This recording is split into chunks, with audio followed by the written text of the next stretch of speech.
ये है दैनिक प्रातःकाल का डिजिटल एडिशन प्रातःकाल लाइव।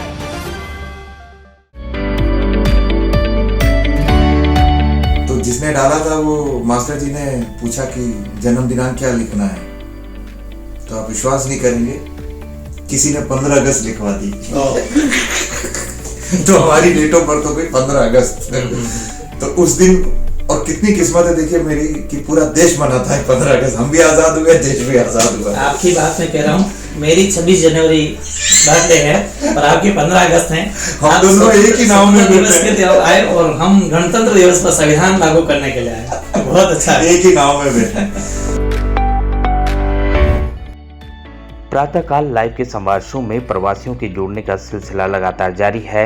इसी क्रम में हमने मेवाड़ के एक ऐसे प्रवासी से अपने स्टूडियो में संवाद साधा जो बॉलीवुड से ताल्लुक़ रखते हैं। मूलतः उदयपुर शहर के चांदपुर निवासी मनोहर लाल तेली ने तमाम फिल्मों के अलावा टीवी सीरियल्स में भी अभिनय किया है। साक्षात्कार से पूर्व मनोहर तेली ने प्रातःकाल के प्रधान संपादक सुरेश गोयल से मुलाकात की और उनके स्वास्थ्य का हाल जाना। आइए मिलते हैं तेली से और जानते हैं उनके अभिनय यात्रा की कहानी। उनके साथ संवाद साध रहे हैं वरिष्ठ पत्रकार नरेश आमेटा। प्रातःकाल लाइव में आप सभी का स्वागत है। मैं नरेश आमेटा संवाद की इस क्रम को आगे बढ़ाते हुए आज मेवाड़ के एक बड़े अभिनेता हमारे साथ हैं, मनोहर जी तेली।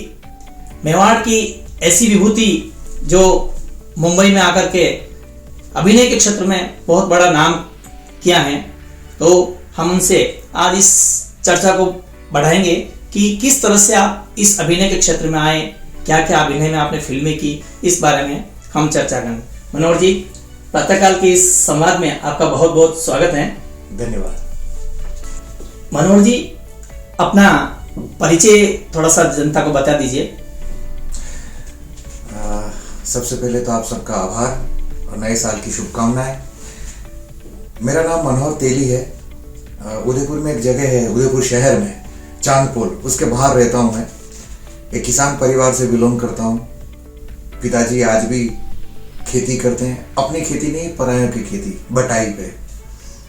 और माँ भी वही काम करती, क्योंकि किसान परिवार में तो सब पूरा घर ही लगता है। मेरी शिक्षा दीक्षा वहीं हुई है उदयपुर में। सरकारी स्कूल में पढ़ा हूँ, 1 रुपया दे के। इंग्लिश आती नहीं थी कभी भी। तो साथ वाले जो दोस्त पढ़ने जाते थे, पता नहीं किसने स्कूल में डाल दिया। हाँ, ये कंफर्म है पिताजी ने नहीं डाला था, क्योंकि वो तो खेती करते थे, महेश में मजदूरी करते थे, बैलगाड़ी चलाते थे। तो जिसने डाला था वो मास्टर जी ने पूछा कि जन्म दिनांक क्या लिखना है, तो आप विश्वास नहीं करेंगे, किसी ने 15 अगस्त लिखवा दी। तो हमारी डेट ऑफ बर्थ हो गई 15 अगस्त। तो उस दिन, और कितनी किस्मत है देखिए मेरी कि पूरा देश मनाता है 15 अगस्त। हम भी आजाद हुए, देश भी आजाद हुआ। आपकी बात मैं कह रहा हूँ, मेरी 26 जनवरी बर्थडे है और आपकी 15 अगस्त है। हम दोनों एक ही नाम में दिवस के त्योहार आए और हम गणतंत्र दिवस पर संविधान लागू करने के लिए आए। बहुत अच्छा, एक ही नाम में बैठे। तो शिक्षा दीक्षा सारी वहीं हुई। पहले 5वीं तक एक स्कूल में पढ़ा, फिर 10वीं तक एक अम्बा माता स्कूल है, वहां पढ़ा। फिर 11th, हमारे वक्त 12th नहीं होती थी, 11th होती थी बोर्ड। 10वीं और 11वीं बोर्ड, फिर first year, second year, third year. तो 11th मैंने लंबरदार स्कूल है जो गुरु गोविंद सिंह के नाम से जाना जाता है, चेतक सर्कल पर, वहाँ पढ़ाई की। फिर एनबी कॉलेज से बीएससी किया। फिर राजस्थानी में एमए किया। तो आलम शाह खान साहब से थे सुखाड़ा यूनिवर्सिटी में, वो हिंदी के, राजस्थानी के बहुत बड़े राइटर, तो उनके सानिध्य में एमए किया। फिर निम्बार कॉलेज से, महंत जी का कॉलेज है अपने सूरजपुर के पास में, वहाँ से बीएड कर रहा था। फिर आलोक स्कूल में पढ़ाया प्रदीप कुमावत जी के यहाँ, मतलब श्याम जी कुमावत, वो बड़े हैं, मतलब उनके सामने हम बड़े हुए हैं। जैसे गोयल साहब के सामने बड़े हुए, उनको देख के। अखबार पहला हमारे अगर सामने कोई आया है तो प्रातःकाल आया है, पहला अखबार जी, क्योंकि वो, तो ये सारी हमारी पैदाइश है। अभिनय के क्षेत्र में आपकी रुचि कैसे बढ़ी है? 8th 9th की बात है। वही कल्चर प्रोग्राम होते थे स्कूल के, वार्षिक उत्सव। तो उसमें हमारे एक पीटीआई के टीचर थे, सीजी लाल जी, नाम याद है मुझे, क्योंकि उन्होंने मुझे पहली बार तैयार किया था। तो सरदार जी की ड्रेस पहनी थी, छोटे से बच्चे को, 7-8 बच्चे थे, और ये देश है वीर जवानों का, वो गाने पे हमने कल्चर प्रोग्राम किया था। तो जब डांस अच्छा कर लिया, तो हालांकि आज मैं डांस में बेताल हूँ, उस वक्त नहीं था। तो जब डांस किया और बाद में तालियां मिली और इनाम मिला, तो आज भी फोटोग्राफ दोस्तों ने रख रखे हैं जो साथ में पढ़ते थे। तो शायद वहां कहीं वो एक चोट हुई थी कि यार ये लाइन है जहाँ क्लैपिंग मिलती है, यहाँ कुछ करके आप लोग, आपको जब आप जाते हो बच्चे स्कूल, यार तू अच्छा नाचा, यार तू हाउ नाचियो, और यार तू घणो बढ़िया नाचे यार। तो हमारे टीचर थे, गणित पढ़ाते थे, क्योंकि मैंने साइंस ली थी PCM, तो 2 पीरियड के बीच में 5 मिनट का या 3-4 मिनट का गैप होता है। तो उस वक्त हमारे यहाँ गवरी खेली जा रही थी, तो हम स्कूल में गवरी का गीत गा रहा था मैं। तो हमारे खुबीलाल जी लोहार सर थे, वो आए, तो अचानक आए, तो मैं गीत गा रहा था, मुझे पता ही नहीं था, टीचर पीछे से आ गए और मैं गीत गा रहा था, सब बच्चे बैठ के हंस रहे थे जोर जोर से। अचानक टीचर की आवाज आई, अरे मनोहर लाल यार तू तो गवरी ज्वाइन कर ले यार, हवा महीना तक बहाने लीजिए, बढ़िया बाटिया खा तो लीजिए और सही कोई पूछो और नहीं, आराम नाच तो लीजिए, गा तो लीजिए। विश्वास कीजिए उनके मुंह पे सरस्वती बैठी हुई थी, आज मैं आपके सामने बैठा हूँ। बहुत अच्छा बात। अच्छा, बड़े बजट की आपकी कौन कौन से फिल्में रिलीज हो चुकी हैं, उसके बारे में? देखिए, मैं उसके पहले आपको थिएटर के बारे में बता दूं। जब मैं बड़ा हुआ, MB कॉलेज में गया, तो वहाँ मेरे कुछ दोस्त थे, सीनियर थे, वो लोग थिएटर करते थे।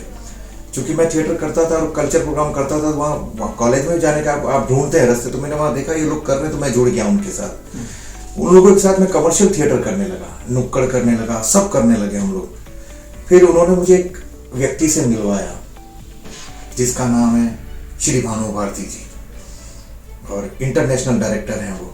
जब उनसे मिला, वो पारस थे, मैं लोहा था, उनसे मिला और मैं सोना हो गया उनके टच में आके, और उनके सानिध्य में ही रह के, उनके मातहत में रह के मैं NSD गया, national school of drama join किया, काफ़ी सारी B.Ed किया। B.Ed मतलब टीचिंग छोड़ के मैं NSD चला गया था, क्योंकि जीवन में कुछ करना था, और एक ही जीवन है, जो करनो अठेज करनो, ना तो आगे ना भूतो ना भविष्य, बस वही।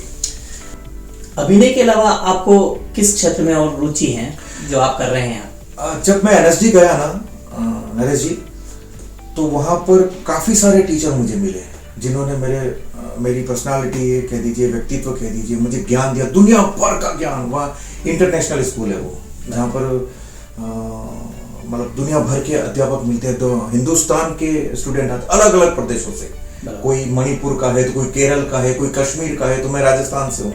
तो वहाँ पूरा एक, और ज़्यादातर वो बच्चे आते हैं जो थिएटर कर रहे हैं, गाँव में, शहरों में, इंग्लिश कल्चर के भी आते हैं, लेकिन मैक्सिमम वो लोग हैं जो ठेठ देहात से हैं, जिनका वास्ता वो दिल्ली पहली बार ही आते होते। मैं भी पहली बार ही दिल्ली गया था, तो वहाँ 3 साल मैंने थिएटर किया, मतलब 3 साल थिएटर की ट्रेनिंग ली, अभिनय की और पूरा, और वहाँ अलग अलग लोगों से मिला, और काफ़ी सारे दोस्त आज बम्बई में स्टेब्लिश हैं मेरे क्लासमेट। और फिर मैं थिएटर करने के बाद 97 में मैं यहाँ आया, जैसा कि आपने पूछा था कमर्शियल फिल्म में, तो जब यहाँ आया 97 में, तो उसके बाद में मुझे एक फिल्म मिली गॉड मदर, विनय शुक्ला जी, आपकी पहली फिल्म थी मेरी, जिसमें शबाना आजमी जी का मैं बॉडीगार्ड बना हूँ, जो संतोष बहन जडेजा जो पोरबंदर की डॉन थी, उनकी बायोपिक है वो। और उस फिल्म को 6 नेशनल अवार्ड मिले हैं, very good, include best actress Shabana ji का। और मैं शबाना आजमी का बॉडीगार्ड बना हूँ, मैं और निर्मल पांडे जी जो आज रहे नहीं, वो हम दोनों बॉडीगार्ड बनते हैं, और मैं शबाना जी को गोली मारता हूँ और मुझे निर्मल पांडे मारते हैं, जैसे इंदिरा गांधी को उनके सेक्रेटरी,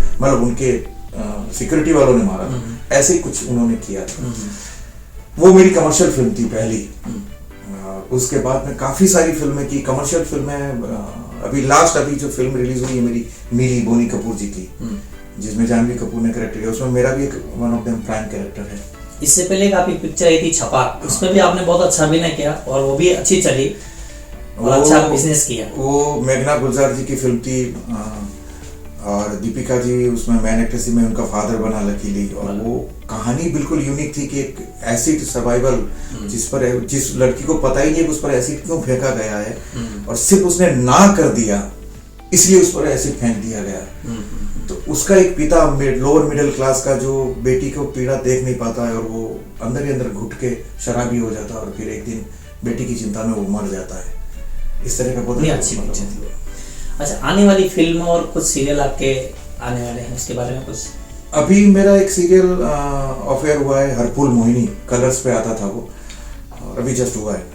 और अभी एक वेब सीरीज चल रही थी मेरी हॉटस्टार पे, आशिकाना, उसमें लड़की का गार्जियन बना हुआ है, मैं नेगेटिव है। और अभी एक वेब सीरीज आने वाली है मेरी, ओ हेनरी की कहानी है, द लास्ट लीफ, जो बहुत ही अच्छी कहानी है। और उस पर वेब सीरीज बनी है चौखट करके, तो चौखट आने वाली है, उसमें लड़की का फादर बना हूँ मैं।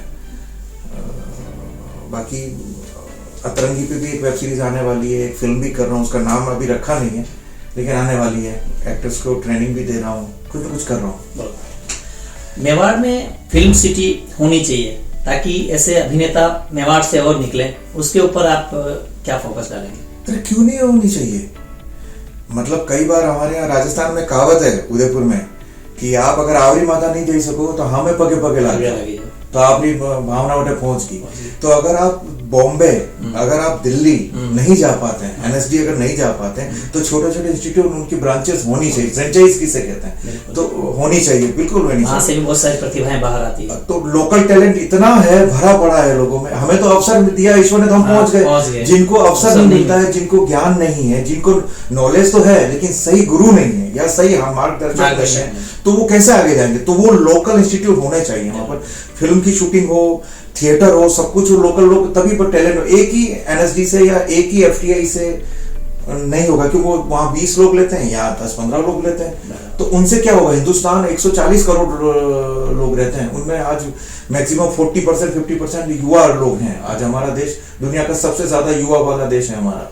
तो उनको टैलेंट कैसे मौका मिलेगा? वो मौका मिलेगा एक लोकल, अपने शहर में, अपने राज्य में, अपनी स्टेट में एक फिल्म सिटी हो, एक थिएटर ट्रेनिंग सेंटर हो, उसमें गवर्नमेंट का हो, लोकल बॉडी हो, जैसे पब्लिक सेक्टर हो, जो लोकल लोग हैं, जो जिसको कहते हैं पीपी मोड पर, उस पर भी चालू कर सकते हैं। बिल्कुल, जैसे यहाँ पर सुभाष घई जी ने खोला है गोवा में, उन्होंने वहां भी खोला था, चंडीगढ़ में खोला था, हरियाणा में खोला था, अनुपम खेर साहब ने कई जगह खोल रखे हैं। ऐसे ही हमारे यहाँ उदयपुर में भी होना चाहिए। राजस्थान तो वैसे भी शूटिंग के लिए सबसे लोगों की पसंद है, मतलब चाहे उदयपुर हो, जयपुर हो, बीकानेर हो, जोधपुर हो, सब जगह तो बिल्कुल खुलने चाहिए।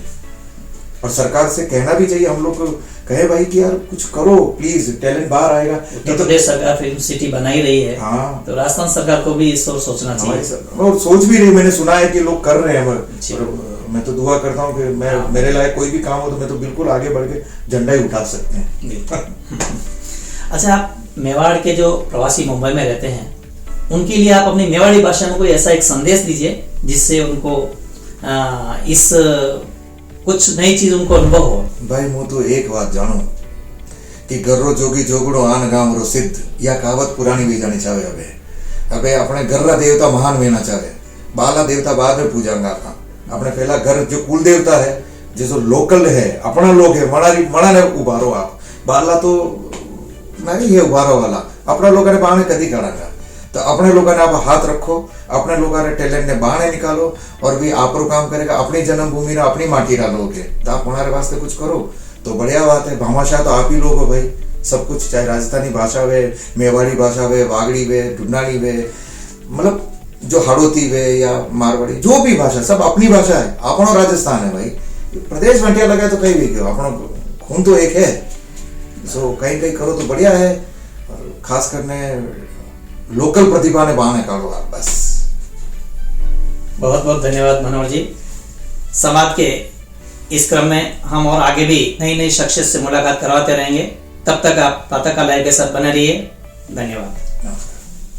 अगर आप ये कार्यक्रम YouTube पर देख रहे हैं तो हमारे चैनल को जरूर सब्सक्राइब करें, और Facebook पर देख रहे हैं तो हमारे पेज को लाइक करना ना भूलें।